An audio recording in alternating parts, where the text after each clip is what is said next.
Oi pessoal, a gente é do canal História Barbária, eu sou a Daiane. Eu sou o Daniel. Eu sou o Gladson. E o tema de hoje é a ditadura militar e a censura aos livros. Vem com a gente.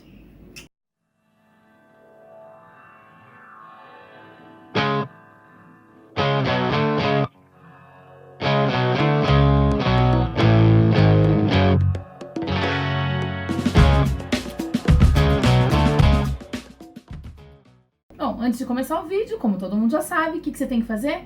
Curtir esse vídeo.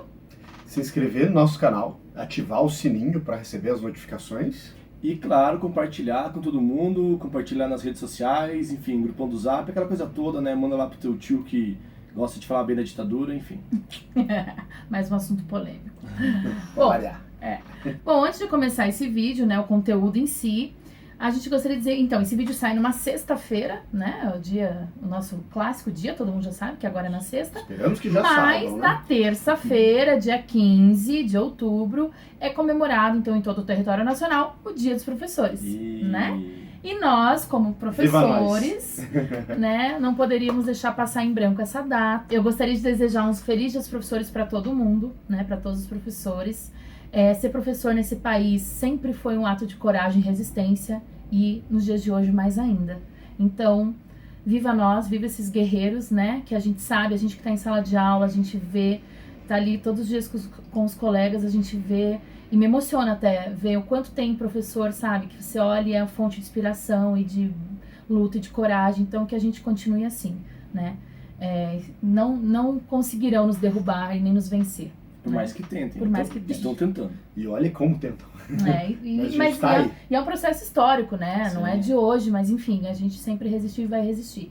Então, viva todos nós, força pra todos nós, pessoal. Isso aí.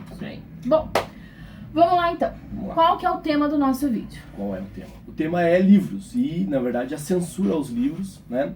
A gente sabe que isso é um processo longo já, né, gente? Tipo, quando a gente fala disso, as pessoas sempre lembram do Index, né, a Igreja Católica, lá os livros proibidos, As fogueiras nazistas. as fogueiras nazistas, né, inclusive que é algo, né, que foi muito comum no nazismo, né. Tem até o livro lá, famosíssimo, que virou best-seller, né? A menina que roubava livro. Que mostra que aborda isso. bem essa exato. questão, né? Então é isso, não é de hoje, né? É uma característica dos sistemas autoritários, assim, Sim, né? sim. Toda ditadura, todo sistema autoritário vai ter isso, é clássico, assim, né? Perseguição ao livro, aos intelectuais, às ideias, à ciência. Apesar de que hoje em dia tá rolando isso também, né? Pois e, é. E em momentos que não se era autoritário, por exemplo, o macartismo nos Estados Unidos. Não era autoritário, entre aspas, mas os caras, durante o macartismo, né, década de 50, aquela questão do anticomunismo, um monte de livro foi proibido e tal, né? E hoje em dia tem umas coisas meio malucas, né? Tô vendo umas reportagens sobre, acho que na Polônia os caras queimaram os livros. Sim, né? recente agora, Sim, né? esse Agora. ano. Exato. E nos Estados Unidos parece também que teve umas escolas religiosas que proibiram Harry Potter. por Harry exemplo, Potter, pessoal. Porque é livro de magia. Agora, 2019. Isso não é na Idade Média. É. Não é na Inquisição. Exato. Tipo, umas coisas muito doidas, né? Enfim, mas essa perseguição aos livros é algo bastante recorrente. E aí, será, né? Então, diante disso, o nosso questionamento aí na história do Brasil, né? Nós já tivemos também períodos de perseguição a livros. Sim, meninos? Fora o de hoje em dia?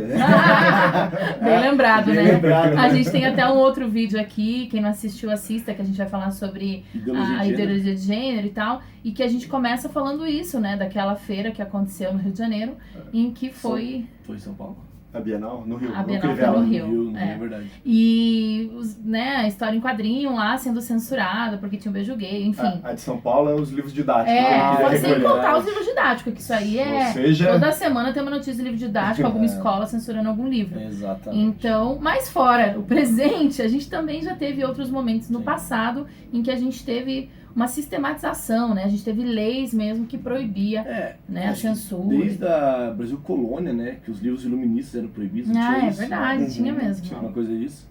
Aí no Vargas. Vargas, sim. E como teve proibição Vargas, né? Lembrar que Estado Novo, né? O Brasil foi uma ditadura. de 37 a 45, né? A gente foi uma ditadura. Inclusive tem vídeo nosso explicando essa ditadura Muito bom, varguista. aliás, gente, esse vídeo tá top. Assistam lá. Não pode mais fazer isso, sabia? Não pode? Isso que virou símbolo neonazista. Então Os aborta caras se isso. apropriam de qualquer coisa agora. Inclusive, eu adorava Sério? fazer o quê? Que merda é isso? Porque tem alguma coisa a ver com white power. Credo. Foda, triste, enfim, né?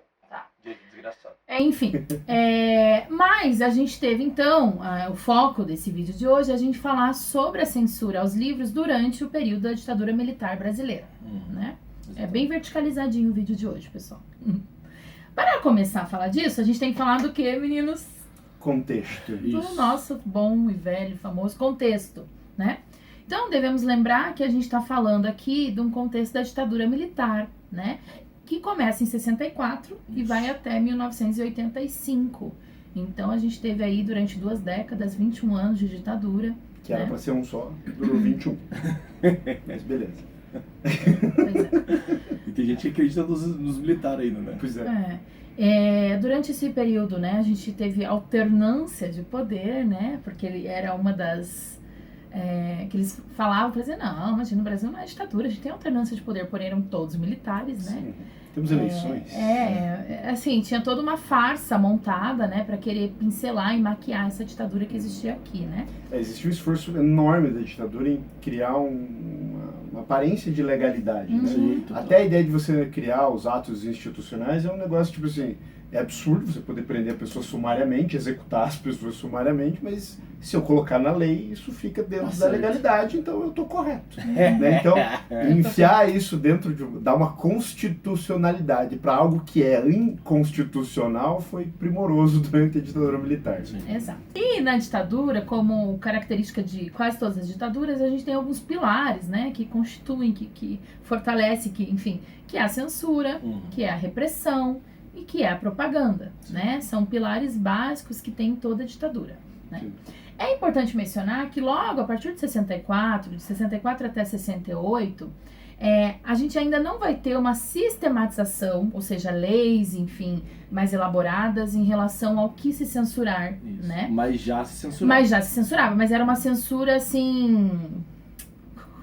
Qual que seria a palavra? Assim, ela não tem... Ela é aleatória, entendeu? O cara vai lá e censura o que ele acha que tem que ser. Exato. Ele vê lá o título do livro, né? E aí a gente tem alguns casos bizarros, né? Pelo que eu me lembro lá, a gente tem aquele livro A Capital, se eu não me engano, era do Eça de Queiroz, que os caras prenderam achando que era do Capital do Marx, né?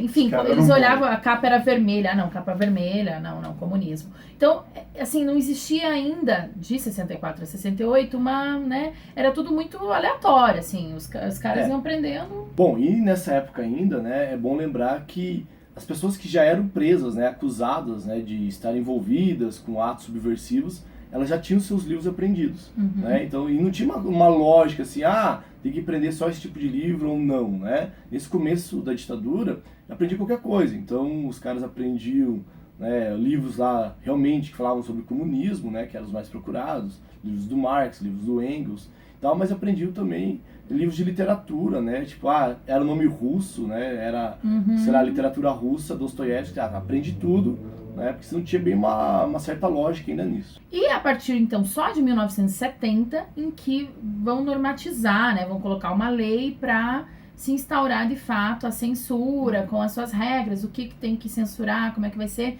qual ministério vai ficar responsável por isso. Sim. E aí foi o Ministério da Justiça, né, que era o ministério responsável, e tinha um departamento dentro do ministério, que era o Departamento de Censura de Diversão Pública. Né? Se não me engano era isso, Departamento de Censura de Diversão Pública, que era o departamento então que lidava com as censuras, e que aí você tinha toda a figura, né, eu sempre brinco que é uma nova profissão que surge na ditadura, né? Sim. Que é os censores, né? Que é aquela pessoa responsável, então, por ver. Lembrando o seguinte, acho que isso é legal de falar também, que acho que a gente não comentou, que as peças de teatro, as músicas, que mais? Que já tinha uma censura. Os programas de TV. Os programas de TV, as novelas, os sim. capítulos de novela, tudo isso já tinha uma rádios. Censura bem definida ali, né? Sim. Muito presente, os jornais e tudo mais. Porém, a censura de livros, sim, ela passa a ser realmente, eles passam a olhar, né, para ela com carinho, digamos assim, a partir de 1970, né, com essa lei aí, com esse decreto. É que tem uma particularidade da censura sobre livros porque ele é muito mais difícil. Então, Exato.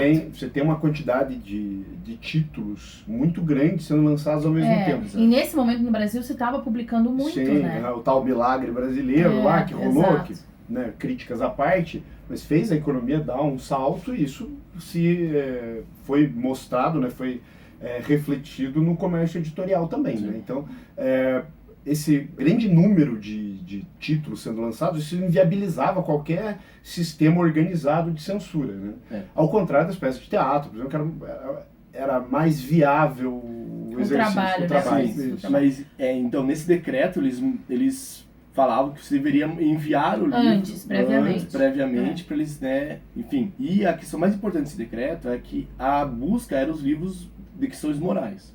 Não era a questão política. Porque os livros políticos, a princípio, não eram censurados. A não ser os clássicos, né, do Marx e Engels, mas o resto, tipo, por exemplo, livros que eram muito apreendidos com os militantes. Livro do Ho Chi Minh, livro do Mao Tse Tung, livro, né? Tipo, esses livros, eles eram apreendidos, mas na lei ele não era censurado. É verdade. E até por isso também, logo que essa lei surge, ela fala isso, então tem que mandar previamente. E aí teve também, a gente nunca pode deixar de mencionar, a gente tem essa preocupação sempre aqui de falar da resistência, né? Então, ao passo que teve essa lei, já imediatamente teve resistência. Então, os intelectuais, as editoras, enfim, todo esse pessoal começou já a se pronunciar contra, né? Teve um manifesto. Teve vários grandes escritores que então a gente não vai mais editar aqui no Brasil. Jorge Amado, Érico Veríssimo, falou, então a gente não vai, tem que mandar antes, então não vai ter mais publicação no Brasil. Então teve uma resistência muito organizada e muito forte, que fez, inclusive, essa lei dar uma recuada. Porque aí eles falaram, então Mas formalmente ela recua, né? Então, se for divulgação científica, acadêmica, educacional, não precisa mandar antes, né? Só que aí tem o problema do policiamento. Mesmo não sendo obrigatório que você mande gente, muitas editoras mandavam para evitar problemas. Então é uma autocensura. E a questão da autocensura. Exato, a autocensura, gente. O policiamento, a droga disso tudo é esse sentimento de perseguição. Por mais que a ditadura não tivesse condições de fiscalizar todo mundo, o medo de que, depois de um investimento, depois de todo o trabalho feito, pudesse ser recolhido... Já promovia uma autocensura. Porque ela fez muito isso, recolher livros, né? Fechar editoras, enfim. Então isso foi algo muito comum. Então havia esse medo mesmo. O Enio Silveira, que era da civilização brasileira, né? Foi preso inúmeras vezes. Esse cara... E ele sempre foi extremamente resistente, né? A civilização brasileira não podemos deixar de citar. Sim, exatamente. E foi num período que não tinha lei ainda. Só que você tem vários... Você tem atentado terrorista, você tem várias coisas que criam essa ideia de censura. Né? Porque as pessoas acham que só havia militantes de esquerda, né, que usavam violência. Não, havia militantes de direita que usavam violência, não só contra teatro, né, que foi algo mais comum, mas contra as próprias livrarias e editoras. Que foram pichadas, quebradas, roubadas, queimadas. Os trabalhos sobre o Pasquim, por exemplo, né, o Pasquim foi... perseguido por esses grupos paramilitares. Então, banquinha que colocava o Pasquim para vender era explodida. Então, os comerciantes não queriam vender Pasquim para não ser alvo de atentado terrorista da direita. Então, isso é bizarro. Assim, tipo, às vezes não é necessariamente ter uma lei que vá fazer a censura acontecer. Esse sentimento de policiamento já é suficiente. Eu acho que outra coisa interessante que vale a pena comentar é o seguinte...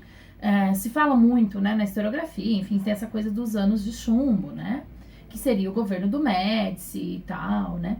Porém, um dado interessante quando a gente vai analisar essa questão da censura aos livros é que o período que teve maior censura, em que mais livros foram censurados e verificados e tudo mais, foi no período justamente do Geisel. Foi de 75 a 80, né? No período do Geisel. E isso é um dado interessante que você vê em outras pesquisas também. Por exemplo, eu na minha dissertação de mestrado, que trabalho com um cara que vai escrever, ele era um policial na época da ditadura, um delegado, e ele vai escrever sobre isso, ele vai fazer um manual, né, sobre isso e tal.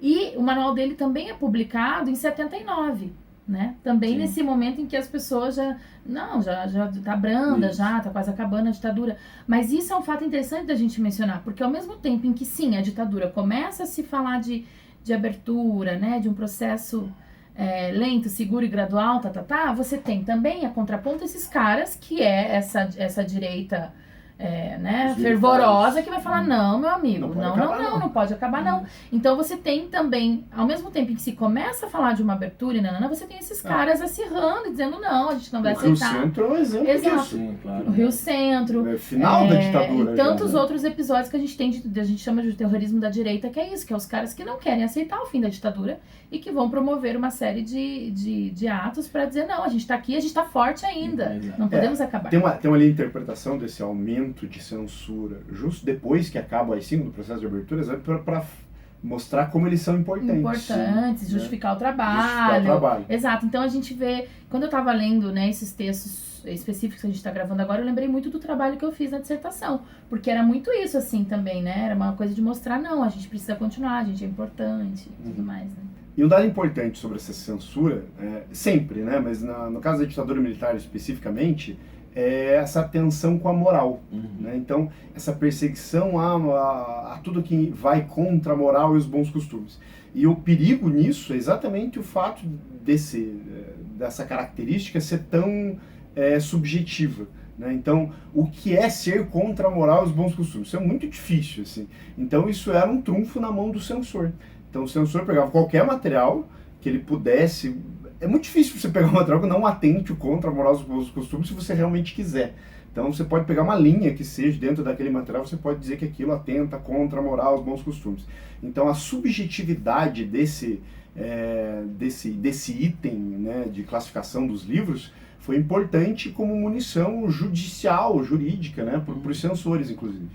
Esses livros que eles normalmente censuravam eram livros que tinham a ver com histórias que envolviam sexo, que envolviam, enfim, nem era assim algo... Traição, exato, nem era algo pornográfico necessariamente, o caso da música brega, ser muito censurada também, muito por causa disso. Não tinha nada a ver com questão política nenhuma, não falava nada contra o governo, mas falava contra o casamento, falava de virgindade, falava divórcio. Então tomar a pílula. Tomar a pílula é um clássico, Aliás, a gente pode fazer um vídeo só sobre isso, gente? Genial. Vamos fazer um momento. Então, isso foi uma loucura, porque para os próprios escritores, para os próprios artistas, era muito difícil. Por que está sendo censurado esse negócio? Eu nem sou engajado com nada, não faço militância. Por que o governo está indo atrás de mim? Então, isso demorava para ser processado também. Mas acho que tem que fazer um adendo aí que a galera do Brega, alguns eram engajados, sim. Sempre tem que fazer esse adendo. E o que é mais interessante de tudo isso é que essa ideia assim, porque o livro atenta contra a moral, mas pornô chanchado tava rolando solto no Brasil, na década de 70 e 80. Dinheiro, meu amigo? Então, assim, é uma outra coisa, cinema brasileiro era basicamente cinema pornô. Exato. E tipo assim, muitos eram financiados pelo Embrafilme, se eu não me engano, Sim, então, também, Então você tem assim, ao mesmo tempo, não pode escrever livro onde tem traição, tem casos, relacionamentos, mas pode fazer livro, pode fazer filmes onde literalmente é pornografia quase, Sim. Então, a gente então tinha esses livros ficcionais e não ficcionais que foram apreendidos e censurados, sim. Acho que, bom, a gente, quem não sabe, a gente é daqui de Curitiba, E aí acho que vale mencionar um conto do Dalton Trevisan que foi censurado. Dalton Trevisan, Então, olha só. Por quê? Qual que era o motivo desse conto? É porque ele entrava numa categoria que a gente chama de categoria... da questão da violência, Porque ele mostrava essa violência urbana, muitas vezes uma violência em que sutilmente você acabava denunciando essa falta da presença do Estado, Então, essa violência em que o bandido às vezes não era punido, ou seja, o Estado não conseguiu punir aquele bandido, e daí para o governo isso já era, uma crítica, Como assim? Então, teve essa questão da censura aos livros, ela é complexa, Porque ela pega vários meandros, assim, vários aspectos do que era por isso proibido. Por isso que o recuo na lei, ele é muito mais formal, Porque ele cria um tecido muito perene, assim, para o cara interpretar da maneira que ele quiser, Então, o livro do Dalton não tinha um teor político, diretamente explícito, não era pornô, não tinha nada contra a moral e os bons costumes, mas, do ponto de vista do censor, existia uma característica que era bizarra, que era assim, como não dava para todo mundo ler os livros, então assim, era muito na base da denúncia, bem lembrado, as denúncias porque assim, basicamente, como os servidores públicos dedicados a isso eram mínimos, né? Era pouca gente, portanto que eles queriam fiscalizar, então eles dependiam muito da denúncia. Né? Incentivavam e eram correspondidos, né? Sim, então, você quer ferrar o vizinho, você liga pra polícia e diz que o vizinho tá lendo uma coisa proibida. Eu acho que a gente não pode esquecer isso, né, gente? Eu sempre falo isso pros meus alunos. E se a ditadura militar durou tanto tempo, né, é porque ela teve uma base social, né? Ela teve uma base da sociedade civil em que vai corroborar, em que vai fazer isso, vai denunciar. Então, assim, a gente não pode esquecer isso. Fundamental. Sim.